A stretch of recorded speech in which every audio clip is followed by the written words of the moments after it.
السلام عليكم خياتي، مرحبا بكم في قناة مونديليس. اليوم جبت لكم طبق الرشتة اللي كاع الناس تحبو نورمالمون. انا واحدة من الناس نموت على الرشتة.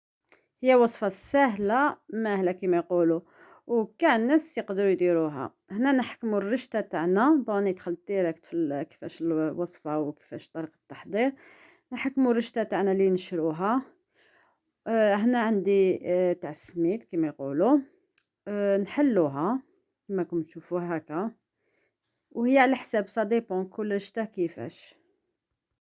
دي فوا تصيبي هكاك شغل فيها دي كوتي هكا معجنين ولا تنحيهم، ودي فوا تصدق لك رشتا مليحه ماماي كيما يقولوا. ما طامي منها والو. الوغ هنا بعد ما حليتها ايتو نجيب الزيت وندير القدره تاعي ديجا درتها تسخن، وندهن هذيك الرشته تاعي، نزيد نحلها بالزيت شويه ونديرها في الكسكاس. كما قلت لكم هذه الوصفه سهله، بون بالك كاع الوصفات كيما هكا، مي انا بور موا هذه الوصفه سهله وكاع الناس يقدروا يديروها. وبالك كي تشوفوا هاد لا فيديو تشوفوها بطريقه مبسطه وتفهموا بلي رشته ماشي حاجه كبيره، زعما واحد كيدير رشته نورمال، حاجه سهله يقدروا عليها كاع الناس، حتى بالك الرجال ويقدروا يطيبوها كي يشوفوا هاد لا فيديو. هنا كما راكم تشوفوا راني درتها في الكسكاس تاعي، وبكم ندير نحلها وتاني نشمخ يدي بالزيت. كما قلت لكم انا الماء تاعي راهو يغلي. هنايا راني كملت عمرت الكسكاس، نحطو فوق القدره ونغطيه ونخليه هكاك واحد 20 مينوت باش ولا 25 مينوت هكاك، ونجوزو دوكا المرقه تاع الرشته. وتاني سهله ماهله كاع واش كاين، ماشي حاجه كبيره.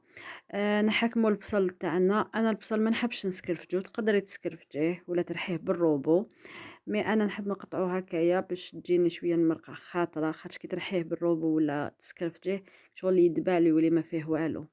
انا نحب نقطعو هكا، بصح نقطعو صغير بزاف. ولا عندك دراري ما يحبوش يبان لهم البصالي ولا رحيه في الروبو. هنا بعد ما قطعت البصل تاعي نديرو يطيب.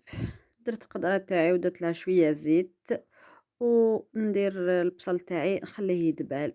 خلوه يدبال شويه ماشي حتى ينحرق ولا يولي ماغون ماغون، سينون تولينا المرقه كحله. يعني واحد يتبع غير هاد لي زيتاب تخرج له الرشته ماماي كما يقولوا. راني طايحه عليكم اليوم ماماي ماماي. تخرج الرشته الطوب. هنا البصل تاعي راهو تقلى كما راكم تشوفوا هنايا، خلطوه حركوه خطره على خطره. وتاني ما تنساوش تملحوه كي ديروه، ونزيدو نرمولو الدجاج بالسويديه شيكلين. نعطيكم خطره على خطره كلمه بالسويديه. ونملحو الدجاج تاعنا بيان سور، ونخلو كلشي يتقلى على نار هاديه. و اونتر طون الرشته تاعنا هكايا راهي ديجا طيب. وبيان سور ما نساوش نغطو الدجاج تاعنا باش يتقلى لنا مليح. وما تنساوش تخلونا في لي كومونتير كيفاش تسموها في الجهه تاعكم وين تسكنوا. حنا في الجزائر نسموها ولا في الجي سونتر نسموها الرشته. اسكو موالفين تاكلوها؟ اسكو لا اسكو تعرفوها؟ اسكو لا؟ ماذا بيا نعرف شويه هكا في لي كومونتير حكايتكم مع الرشته. الرشته تاعنا اي طابت، نوجد في ان بول ماء بارد ونديرلو الملح. الرشته بعد ما نحيتها من الكسكاس ونخليها ونحلها ونزيد نرش بشويه ونحل ونزيد نرش. والملح ديري على حسب الرشته تاعك شحال عندك الرشته وكي ديري دوقي. انا ما نكذبش عليكم ندوق ديجا ناكل عندي ما ناكل كي يكون طيب فيها. بعد ما خلوها تريح هذيك الرشته باش تشرب هذاك الماء، نروحو نقطعوا البطاطا تاعنا نقوها ونقطعوها. انا نحب نقطعها هكا بالطول ونرموها تقلى مع داك الدجاج تاعنا شويه، ماشي بزاف غير شويه هكايا باش يدخلها غير شويه طياب. ونرمو لها القرفه، انا نرمي لها عود تاع القرفه، فلفل الكحل والملح. هنا القرفه ما نحبش ندير اون بودر باسكو تكحل المرقه، الوغ جو بريفير نديرها العود تاع القرفه بلوتو. ونزيدو لها الماء، والماء بيان سور ماشي حتى تولي شورورو كيما يقولوا، قسما نغطو بها هذيك الخضره تاعنا مع الدجاج ونخلوها طيب في غردها. تعرفوا الدجاج يطيب بالخف، البطاطا طيب بالخف، سينو تولي لكم اون بيغي داخل. هنا بعد ما الرشته تاعنا ريحت ندهنوها بالزيت ونحلوها شويه. وكما قلت لكم كل رشته وكيفاش، دي فوا كاينه اللي ديريها تفور كي تنحيها تصيبيها شويه تعجنت هكايا شويه حاجات في لي كوتي ولا و... وكاينه رشته اللي ما شاء الله كي ما تتعجن ما تشد ما والو. انا دي فوا نطيح فيه رشته يعني ما شاء الله. او بيان سور ولا شتوها تعجنت لكم شويه هذاك اللي تعجن نحوه ماشي تخلوه. كيما هنايا راهي تبان هاد الرشته مليحه وخرجت مليحه ما شاء الله كيما يقولوا. ولا شتوها بدات تغبنكم شويه ولا الاخر ما تنسوش تدهنوا يدكم بالزيت، تعاونكم الزيت يعني. وكل رشته وكيفاش.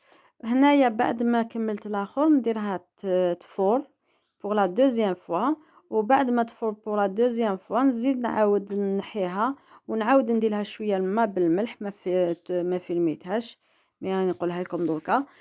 نعاود ندير لها الماء والملح ونزيد نخليها نفس الطريقه اللي درتها. بعد ما نحيها من تما ندهنها بالزبده صافي كنفوروها 3 فوا وكل تفويره هكاك واحد 20 دقيقه.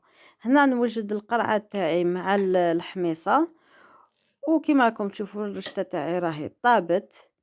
هنايا بعد ما فورتها 3 خطرات بنفس الطريقه كما قلت لكم نديريها تفور ومن بعد كي تنحيها ارمي عليها الماء والملح.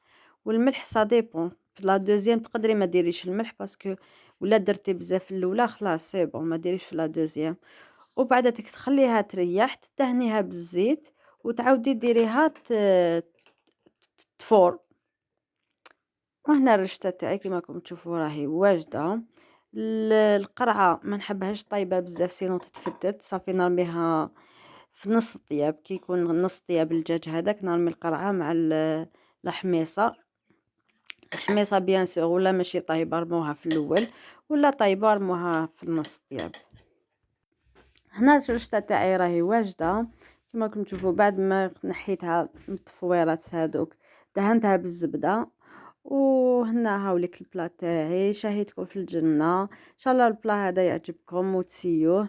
هو ساهل وكاع تعرفوه بالك ما كاين هذوما العرايس الجداد بالك ما يعرفوش وشهيه طيبه.